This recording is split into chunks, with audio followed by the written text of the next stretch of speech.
Hi hello, నేను మీ Anusha. Welcome to smart Anusha channel. ఈరోజు మనము చేపల పులుసు చింత ఇగురు చేసుకుందామండి.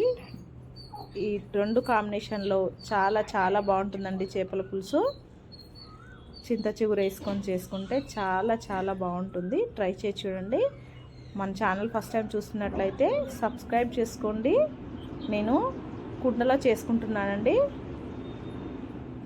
కుండ బౌల్ తీసుకున్నాను, కొనుక్కొచ్చాను కొత్తది. నీట్గా కడుక్కొని పెట్టుకొని ఇందులో చేపల పులుసు చేసుకుంటున్నాను.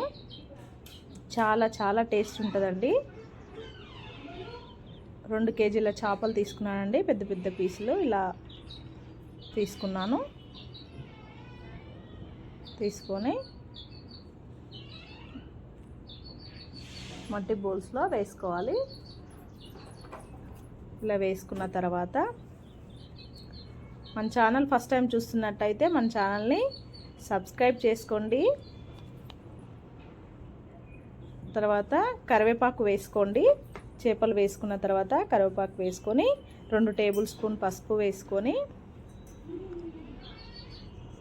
2 టేబుల్ స్పూన్ అల్లం వేసుకోండి. అప్పటికప్పుడు దంచి వేసుకోండి, అప్పుడే చాలా టేస్టీగా ఉంటుంది. తర్వాత కారం వేసుకోండి. తగినంత వేసుకోండి. చేపల పులుసు పుల్లగానే చింతపండు పోసుకుంటాం కాబట్టి కొంచెం కారమే ఎక్కువనే పడుతుంది.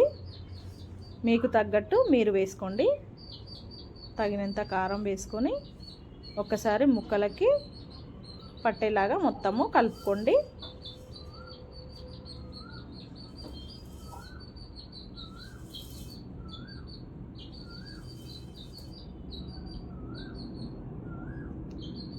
ఇలా కలుపుకున్న తర్వాత సన్నగా తరుక్కొని పచ్చిమిర్చి వేసుకోండి. ఒక 4 పచ్చిమిర్చి.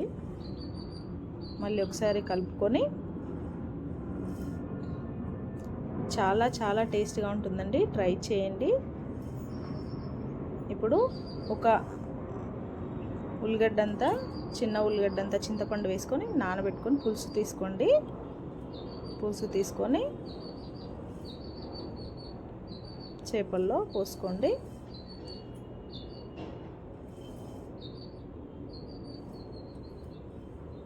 ఇలా పోసుకున్న తర్వాత మొత్తము ఒకసారి కలిసేలాగా కలుపుకోండి.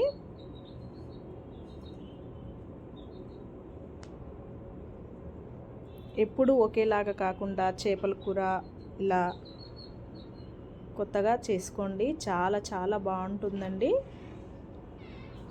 ఇలా ముక్క మునిగేంత వరకు వాటర్ పోసుకోవాలండి. ఇలా ఈ క్వాంటిటీలో కరెక్ట్గా సరిపోతుందండి. చారు మంచిగా చిక్కగా వస్తుంది.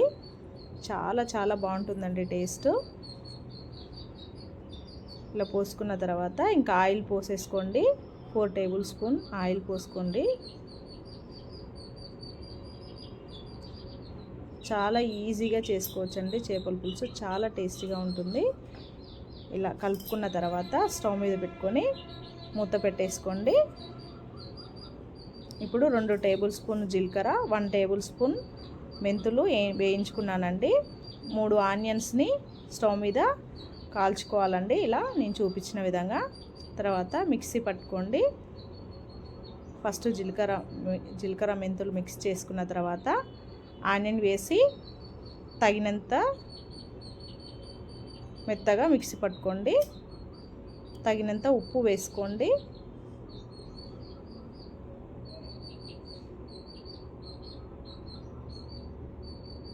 ఇలా మిక్స్ పట్టుకున్న తర్వాత చూడండి, కూర ఇలా ఉడుకుతున్నప్పుడు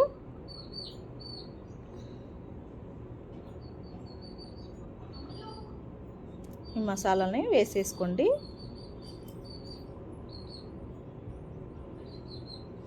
ఈ మసాలాలో వాటర్ పోయకూడదండి. వాటర్ పోసుకుంటే టేస్ట్ బాగుండదు. వాటర్ పోయకుండా మిక్స్ చేసుకోవాలి. ఇలా ముక్క చిదమకుండా ఇలా నేను చూపించిన విధంగా కలుపుకోండి. మంచిగా కలుస్తుంది.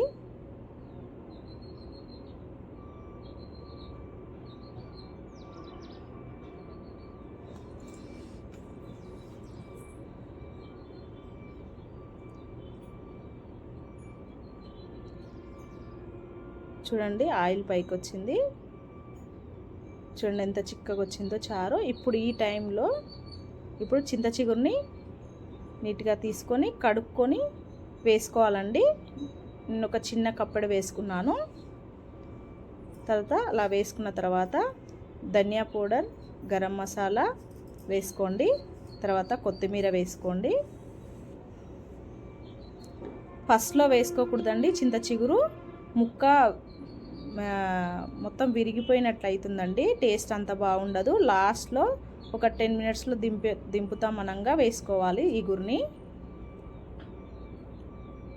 చూడండి మొత్తం మగ్గిపోయింది, ఇంకా అయిపోయిందండి. చాలా చాలా టేస్టీగా ఉంటుందండి. స్టవ్ బంద్ చేసుకొని ఇంకా సర్వ్ చేసుకోవడమే. మీరు ట్రై చేసి మీకు ఎలా వచ్చిందో కామెంట్ బాక్స్లో కామెంట్ చేయండి. మా వీడియో కనుక నచ్చినట్టయితే లైక్ చేయండి, షేర్ చేయండి, సబ్స్క్రైబ్ చేసుకోండి. థ్యాంక్ యూ ఫర్ వాచింగ్ అండి.